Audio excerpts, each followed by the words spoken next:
Hello tout le monde, je vous retrouve aujourd'hui dans une nouvelle vidéo qui sera encore un nouveau point lecture. Alors j'espère de tout cœur que la luminosité ira parce qu'il commence à faire noir très tôt et du coup j'ai les lumières artificielles et même si ça fait plus d'1 an que j'ai ces lumières, je ne sais toujours pas comment les utiliser. J'espère que ça ira pour cette vidéo. Ce que je voulais vous dire c'est que je pense que vous avez remarqué qu'il n'y a pas eu de book haul pour le mois de septembre et le mois d'octobre.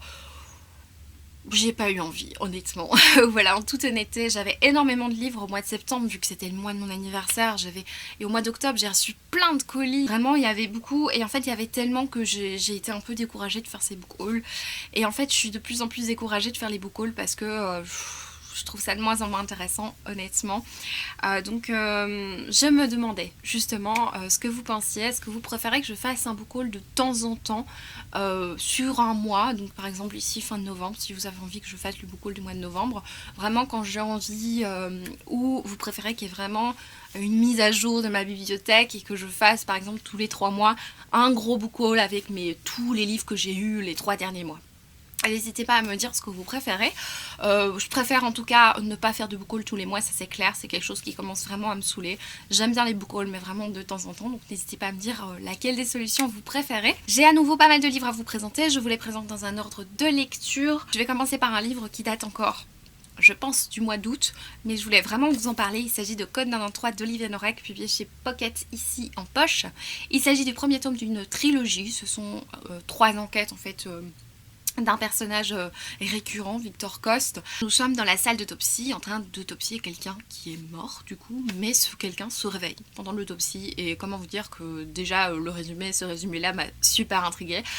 Alors c'est un policier que j'ai beaucoup aimé, c'est un policier français du coup. Olivier Norek est un monsieur qui écrit très bien ma foi et qui est policier en fait, qui est policier de profession et ça se sent très fort dans ce livre parce qu'on sent vraiment que c'est très du vécu, il y a vraiment des choses qui semblent très réalistes. J'ai beaucoup aimé l'enquête, j'ai trouvé qu'il y avait énormément d'humour dans ce livre, beaucoup de cynisme, beaucoup de petites vannes comme ça à gauche à droite qui semblaient vraiment être du vécu. Il y a des moments vraiment cocasses, il y a des moments vraiment dégueulasses, hein. Je pense que Olivier Norek s'est un peu lâché sur les moments où on a vraiment des tortures bien dégueulasse, hein. Je m'en souviens, c'était au mois d'août et je m'en souviens encore très bien. Vraiment j'ai beaucoup aimé. Alors c'est vraiment un policier, moins un thriller hein, qu'un policier, parce que on se pose la question qui a fait ça, mais on se la pose pas trop longtemps quoi. Je pense qu'on a quand même la réponse aux 2/3 du livre et là on sait qui c'est et les questions c'est plutôt comment, pourquoi, et on sait assez vite qui a fait quoi. Et ce qui est intéressant aussi, c'est les petits conflits de hiérarchie hein, entre policiers, entre justement les gens placés plus haut. Il se passe des petites choses là qui semblent avoir une suite dans les livres qui arrivent. Je pense qu'on aura un peu plus d'informations dans les tomes 2, je sais, Territoire, et le tome 3 sur Tension. Moi c'est un policier que j'ai beaucoup aimé, c'était pas mon favori mais j'ai aimé le ton et ça m'a donné vraiment envie de découvrir d'autres livres de l'auteur. Mon compagnon a déjà lu Territoire qu'il a beaucoup aimé et du coup j'ai hâte de découvrir Territoire également. Ensuite je viens vous parler d'un livre pour lequel vous aviez voté dans la Wildpal. Alors j'avais prévu de faire un bilan spécial Wildpal et je me rends compte que j'ai pas du tout envie de faire ça, donc je vais arrêter de dire je vais faire ça parce que je ne le fais pas. Je vous présente les livres des Wildpal au fur et à mesure en fait des points lecture. Je vous en parle de toute façon. Et les livres que j'ai pas lus, je vous en parle pas ou je vous en parle par après quand je les aurai lus. Bref, du coup un livre pour lequel vous aviez voté pour la Wildpal de l'été, c'était Red Queen, tome 1, Le pouvoir est un jeu dangereux de Victoria Aveyard, publié chez Le Livre de Poche. C'est un livre de fantasy en fait. Je pensais vraiment que c'était un livre de dystopie, mais pas du tout, hein. On est vraiment dans un monde de fantasy. Donc nous sommes dans un monde qui est divisé en deux castes, on va dire, la caste des argentés et la caste des rouges. Les rouges sont des gens comme vous et moi, mais des personnes comme notre héroïne Marie Barros. Les jeunes rouges qui n'ont pas forcément de métier, qui n'ont pas de profession, en fait vont devoir être engagés à l'âge de 18 ans dans l'armée. Forcément ils sont de la chair à canon, hein, donc ils finissent par mourir très vite. Et le meilleur ami de Mère va justement être appelé, alors que c'était pas vraiment prévu, pour partir à l'armée. Et comme ce type entre parenthèses qui est une couille molle, comme ce type n'a pas envie de mourir, sa meilleure amie va se débrouiller pour donner de l'argent pour qu'il puisse rester et ne pas partir se battre. Homer va infiltrer les argents à l'aide de sa sœur qui travaille pour eux et elle va se retrouver donc confrontée aux argents et on va voir un petit peu la vie de ces argents puisque le début du livre se base vraiment sur les rouges, la famille de Mère, son meilleur ami et on va découvrir les argents qui ont des pouvoirs magiques, qui ont tout le pouvoir, qui ont tout l'argent forcément. Bref, ça va être toute une aventure pour cette jeune fille une aventure à laquelle elle s'attendait pas. Heureusement c'est une fille quand même assez débrouillarde, elle a passé toute sa vie à voler, du coup c'est quand même quelqu'un d'assez débrouillard. Et il va y avoir des retournements de situation vraiment très intéressants. Donc moi c'est un livre que j'ai beaucoup aimé parce que je trouvais qu'il avait beaucoup de rythme. Même s'il y avait quelques moments un petit peu creux, ces moments étaient toujours très intéressants. Je me suis jamais ennuyée, je l'ai lu quasi d'une traite ce livre, donc je suis vraiment très contente de l'avoir découvert. C'est une héroïne qui connaît ses faiblesses, elle sait qu'elle est lâche par exemple et elle va pas devenir hyper courageuse du jour au lendemain, ça va prendre du temps. Et c'est ça que j'ai bien aimé.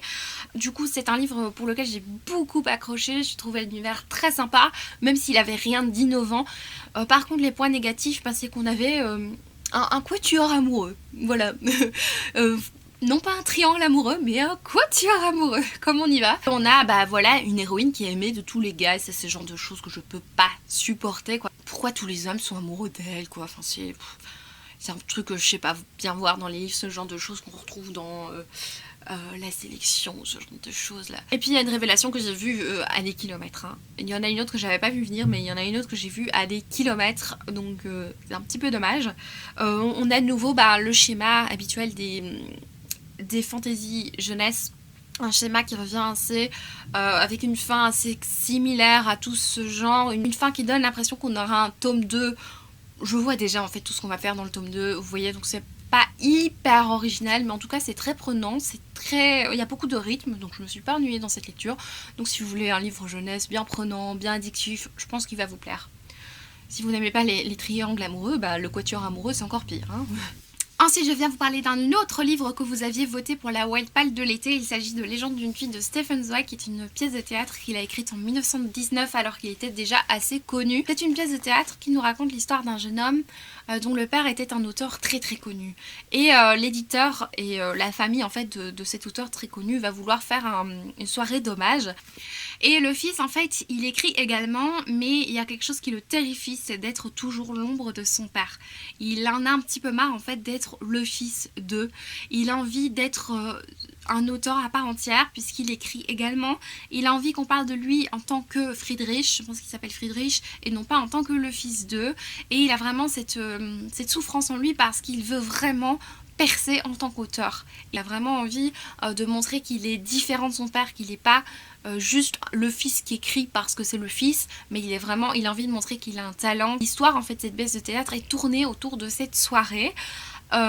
Du coup il se passe forcément beaucoup de choses en très peu de temps puisque c'est une pièce de théâtre, donc ça va très très vite. Et c'était vraiment du Stephen Zweig, quoi.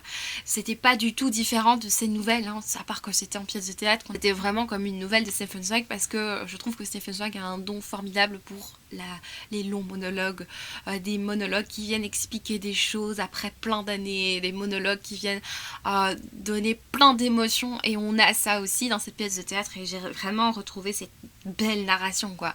Oui, on a beaucoup de dialogues, forcément, c'est une pièce de théâtre, mais ces dialogues sont tellement beau. J'ai de nouveau adoré, c'est du Stephen Zweig, hein, donc j'ai beaucoup aimé. Ensuite, je viens vous parler de L'autogirl de Georgia Blaine, publié chez Casterman. Il s'agit d'un livre que j'ai reçu de la part des éditions, que je remercie encore une fois. Il s'agit d'un livre de dystopie, je ne sais plus quand nous sommes. Donc dans ce futur, en fait, ils peuvent créer des profils de personnages, créer des personnalités de la gouvernante parfaite, créer une personnalité de la personne la plus belle qui soit, qui chante le mieux. Et forcément, ce sont les personnes riches qui ont accès à ces dons. Mais nous avons également des pauvres qui ont de temps en temps la possibilité, je pense que c'est par tirage au sort, je vous avoue j'ai un petit peu oublié, la possibilité d'avoir ces dons. Et ce sont les Lotto Girls ou les Lotto Boys. Donc ce sont des gens tirés au sort qui peuvent recevoir un don à leur naissance. Alors mon résumé est très flou, Et je vous avoue que c'est dû au fait que j'ai trouvé justement le roman assez flou. À aucun moment je me suis dit ah c'est ça. À aucun moment j'ai trouvé ça très très clair en fait, les explications de ce qui se passe.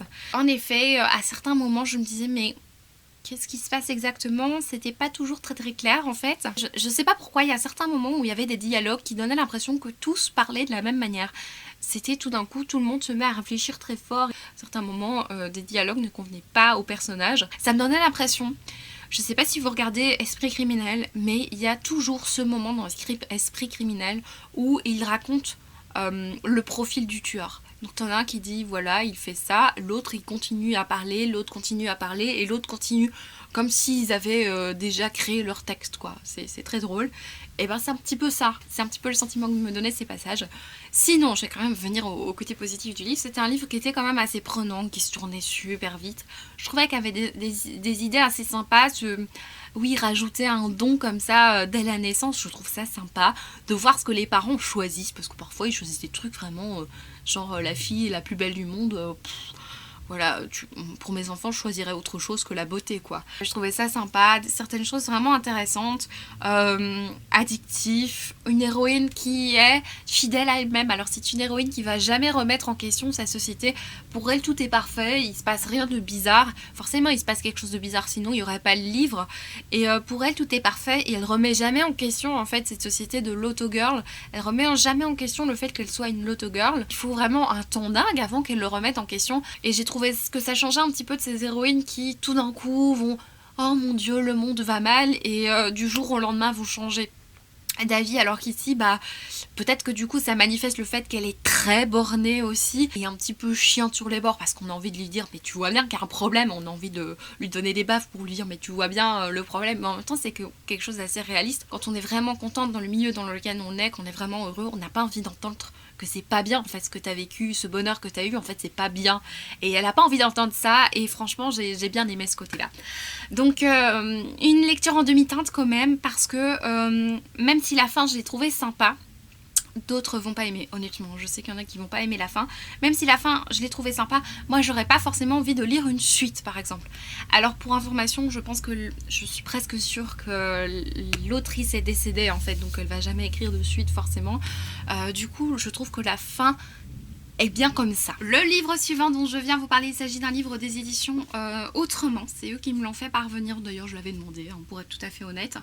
Il s'agit du cœur battant de nos mères de Britt Bennett. Nadia est une jeune fille de 17 ans qui vient de perdre sa mère et donc qui vit de relations assez particulières avec son père parce qu'elle était très proche de sa mère et du coup elle a beaucoup de mal à communiquer avec son père qui ne la comprend pas très bien.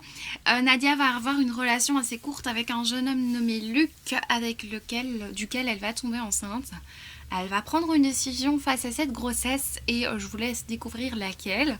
Dans ce roman, nous suivons également le destin de Luc et le destin de Aubrey, je pense, la meilleure amie de Nadia.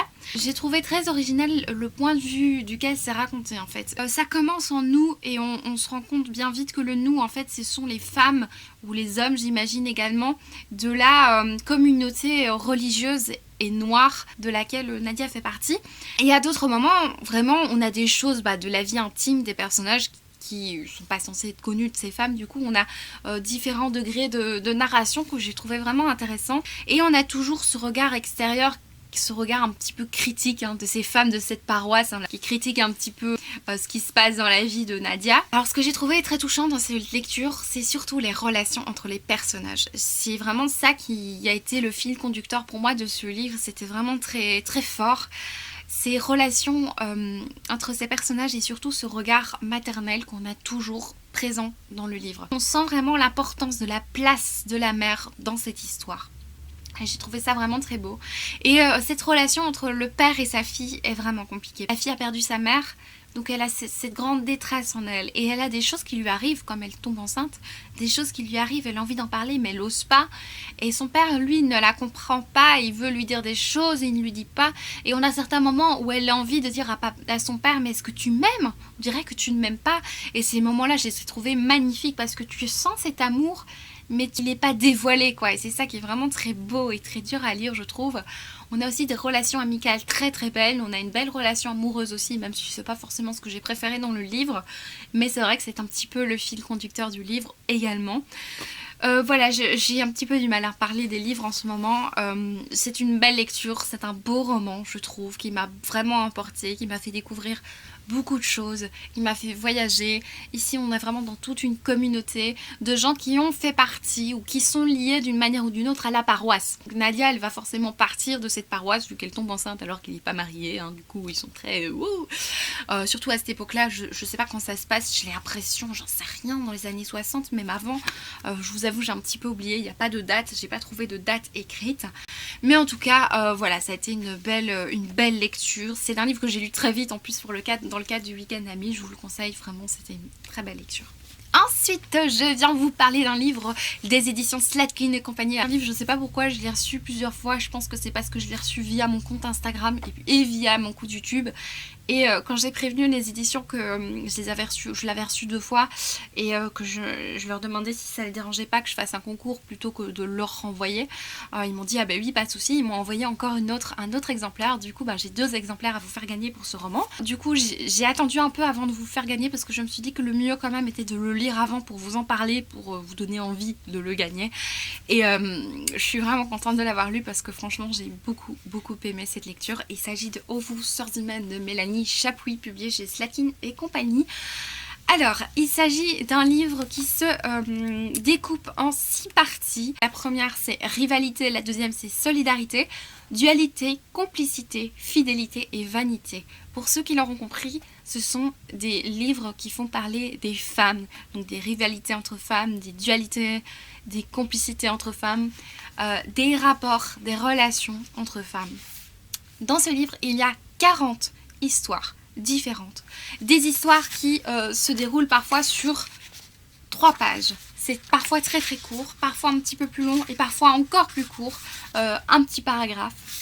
40 petites histoires qui sont plutôt 40 situations dans lesquelles des femmes se trouvent, dans lesquelles des mères se trouvent, des sœurs, des meilleures amies, dans lesquelles des ennemis se trouvent, des rivales. Vous ne pouvez que vous retrouver dans au moins 2 ou 3 situations de ce livre. D'office, elles vont vous parler parce que c'est humain comme situation, c'est humain comme émotion qu'on va ressentir dans ce livre. Déjà, je trouve l'idée de base très intéressante parce que non seulement on va se baser sur en effet les rivalités qu'il peut y avoir entre les femmes, mais aussi sur ces belles complicités, vraiment des moments très bouleversants. Alors moi, ce que j'ai trouvé formidable pour ce livre, c'est d'avoir réussi parfois en si peu de mots, parfois, je vous le dis, Voilà, on a juste un paragraphe et une petite crotte juste après. En si peu de mots, réussir à nous faire ressentir toutes ces sensations que certains auteurs essayent de nous faire ressentir en un livre entier, quoi. Donc j'ai adoré la manière dont c'était écrit, c'était hyper parlant, c'était très diversifié, on avait des situations qui se passent un petit peu partout dans le monde à des moments différents, à des moments tragique, à des moments plus heureux, c'était vraiment très très beau. Du coup, j'ai 2 exemplaires à vous faire gagner. Alors il y en a un, vous verrez qu'il y a une autre couleur. Alors moi j'ai lu un qui était rose, du coup vous n'aurez pas exactement le même. Mais l'intérieur est exactement pareil, il y en a un qui est un petit peu brillant et l'autre qui est un peu plus rose. Je vais pas faire une énorme publicité pour ce concours parce qu'à nouveau c'est un concours destiné uniquement à mes abonnés. Comme on peut plus faire de concours sur YouTube, ça se passe sur la page Facebook. Donc je vous mettrai la page Facebook où vous verrez la publication associée. Ensuite, je viens vous parler de 2 lectures. Alors je suis super contente de vous en parler parce que quand j'aurai fini ces livres, de vous parler de ces livres, je serai à jour dans mes points lecture. Ça faisait longtemps que c'était plus arrivé. Et ces 2 lectures, c'était terrible. La première dont je viens vous parler, il s'agit de Aeternia, la marche du prophète de Gabriel Katz, publié chez Pocket, qui au départ a été publié chez Scrigneo dans une très belle édition que j'ai jamais réussi à trouver ici en Belgique. Ce livre. Alors, ce livre, Nous sommes dans un livre de fantasy, nous suivons un gladiateur qui termine en fait sa profession de gladiateur et qui va retrouver ses fils qu'il n'a pas vus depuis très très longtemps. Je ne vous en dis pas plus sur l'histoire de ce monsieur. Nous avons également l'histoire d'un jeune garçon qui veut devenir prêtre dans la ville de Kyrenia. Son culte, c'est vraiment celui de la grande prêtresse, prophétesse ou je sais pas quoi, déesse, grande déesse. Donc c'est vraiment la grande déesse qu'il vénère, la grande déesse qu'il vénère tous dans cette ville, dans ces temples. Et lui, il veut un petit peu évoluer, il veut un petit peu monter en grade, veut d'abord devenir prêtre et puis un peu plus. Mais on se voit que dans ce petit monde de prêtres, il n'y a pas que des gens bien. On voit qu'il y a aussi, par exemple, des assassins ou des gens qui aiment bien torturer d'autres. Voilà, il y a ce genre de personnes. Et on a également des nomades qui vont vouer le culte à un certain Oshin, qui n'est pas la déesse. Et vous doutez bien du coup que ces deux cultes ne s'entendent pas forcément. Hein. Et du coup, qu'il y aura des querelles, des conflits, voire plus. Alors, j'ai adoré ce livre, j'ai vraiment adoré. Déjà, il se lit super vite. À la page 60, j'étais quoi? Mais quoi? Déjà, dès la page 60, j'ai tourné les pages mais tellement vite, je pouvais pas m'arrêter. J'ai vraiment été prise dans cette lecture, j'ai complètement adoré, ça a été un véritable coup de cœur. Honnêtement, je vous le conseille vivement, c'était de la très bonne fantaisie. Alors on n'a pas encore des trucs un peu mystérieux, magiques, etc. Mais je sens qu'il y aura des choses qui vont se passer par la suite. On a une fin, mais j'ai adoré cette lecture. Déjà, j'ai adoré la plume de Gabriel Katz. J'ai adoré le fait que il y a beaucoup de dialogue en effet, et quand il décrit les choses, il va très vite, mais en même temps c'est très pointilleux, donc on sait très bien décrire tous les personnages qu'on rencontre, à part certains prêtres que j'ai un peu confondus parce que c'est vrai qu'il y en a beaucoup, mais les personnages principaux, je peux très bien les voir là visuellement, c'est vraiment très clair. Il n'y a pas besoin de longues descriptions à n'en plus finir pour faire un monde très complet. Je trouve que c'est une écriture très précise du coup qui nous donne les bonnes choses au bon moment sans trop aller dans les longues descriptions à n'en plus finir. J'aime beaucoup aussi les longues descriptions genre du Seigneur des Anneaux, etc. à n'en plus finir, mais j'aime bien aussi cette écriture là qui fait qu'on n'arrête pas. Et l'écriture n'est pas pauvre, c'est pas parce que c'est facile et que ça se lit vite que l'écriture est pauvre, c'est toujours intéressant. Ce que j'ai adoré, c'est le langage fleuri des personnages. On a des dialogues qui sont un petit peu anachroniques, mais je mets des grandes parenthèses puisque nous sommes dans un monde de fantasy, donc c'est pas vraiment de l'anachronisme, mais je trouve ça très drôle de voir que le gars mangeait son sandwich au cornichon, alors que dans ce monde, pourquoi il y aurait des sandwichs au cornichon, mais en fait pourquoi il n'y en aurait pas. Je trouve ça super drôle, la manière dont il parle, qui est très actuelle en fait, hein. Des dialogues, des injures qui sont hyper actuelles, alors que en même temps pourquoi pas, on sait pas, hein, c'est un autre monde. Bref, j'ai beaucoup aimé, franchement j'ai adoré. Pourtant il y a des trucs avec des prêtres, des machinations politiques qui en général sont pas trop mon truc, hein. Mais là j'ai vraiment adoré, franchement je vous le conseille vivement, la fin est géniale, les personnages sont hyper ambigus, des personnages jamais blancs, jamais noirs, c'est une vraie tuerie.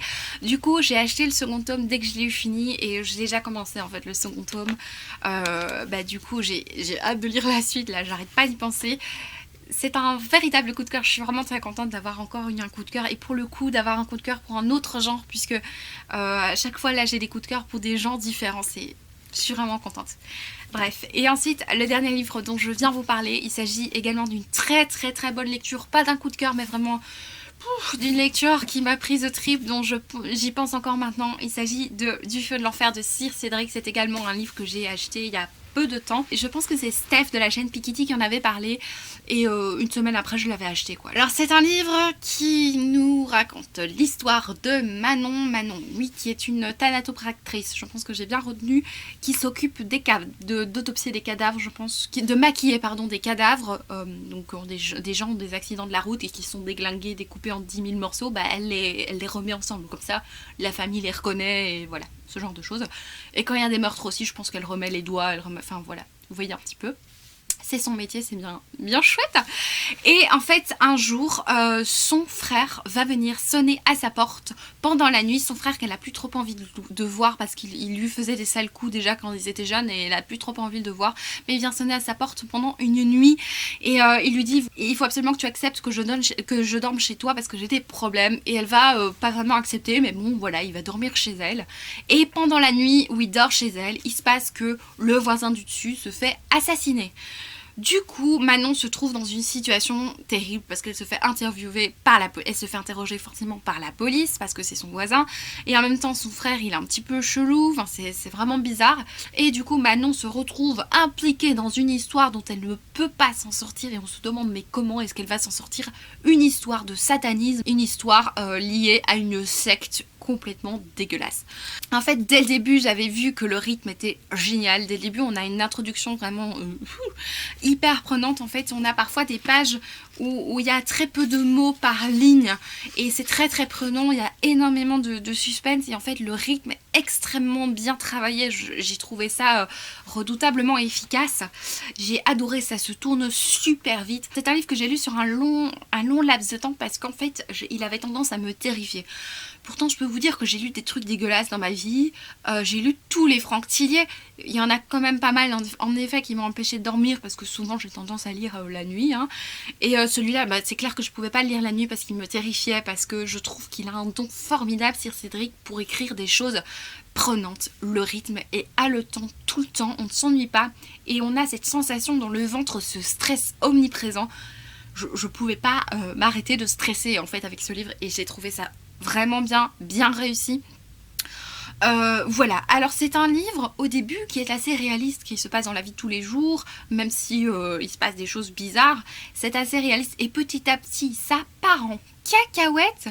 J'ai pas forcément dit que c'était du fantastique, pas du tout, mais ça devient tellement horrible que ça part en cacahuète et que c'est vraiment de plus en plus flippant parce qu'on se demande mais comment est-ce que les personnages vont se sortir de ces situations. On sait rien faire, enfin c'est pas possible. On a des moments dégueulasses, hein, forcément, voilà, comme dans les livres du genre. Donc forcément c'est... Moi je dirais pas que c'est un thriller, je dirais plutôt que c'est un roman horrifique. En fait je pensais que ce serait plutôt... Comme on a la présence forte de la police, je pensais que ce serait plutôt un policier thriller. Et en fait non, c'est un roman horrifique. Clairement, j'ai vraiment ressenti tout ce qu'on ressent dans les romans horrifiques, avec le côté thriller en plus, angoissant, etc. J'ai adoré. J'ai pas fait un coup de cœur de ce livre parce que je trouve que j'ai pas trouvé hyper original en fait tout ce qui se passe avec la secte, etc. Je n'ai pas trouvé ça hyper original. On joue énormément sur l'horreur, sur le stress, sur les révélations aussi, des révélations très sympas. Mais j'ai pas trouvé hyper original non plus tout ce qui est enquête et tout ça. Mais c'est la seule chose qui fait que ce n'est pas un coup de cœur. Hein. Je suis très difficile, hein, vous le savez.